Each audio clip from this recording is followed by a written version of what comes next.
जंतु शिकार पर बिछा जाइथिबा विद्युत तार लगी दंता हाथीर मृत्यु। देवगढ़ बनखंड रियामाल वनांचल कुंढेईगला फॉरेस्ट सेक्शन अंतर्गत गरियापाली गांव में दंता हाथीर मृत्यु घटी।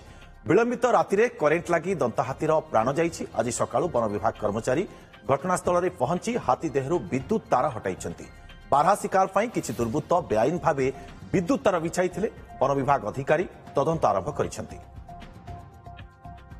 अधिक सूचना देवगढ़ आम सहयोगी सिद्धार्थ गुरु उपस्थित रहउछन्ति फोन लाइन रे। सिद्धार्थ जानिबा को चाहिबी दंता हाथीर मृत्यु पर वन विभाग वर्तमान समय कौन प्रतिक्रिया रखुछि एवं एने तदंत केते बाट आगेछि।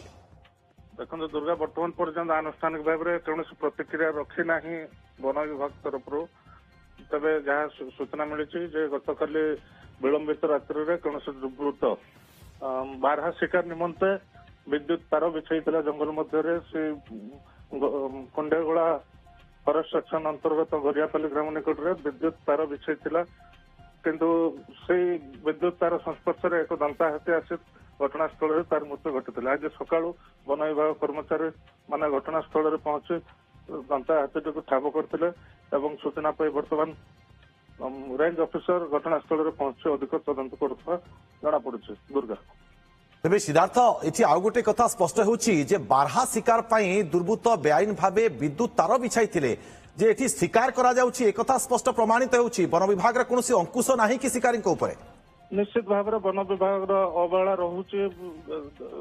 घंच जंगल परिपूर्ण देवगढ़ बनखंड अंचल विभिन्न स्थान में देखा जाउछि जे नियमित व्यवधान जंतु शिकार चली वन विभाग रोक लगेबार निश्चित भाव में कौन ना कौन विफल होइछि। दुर्गा निश्चित सिद्धार्थ ये एक दुखद खबर विद्युत तार लगी दंता हाथीर मृत्यु होइछि। बहुत बहुत धन्यवाद आपको तमाम सूचना सिद्धार्थ।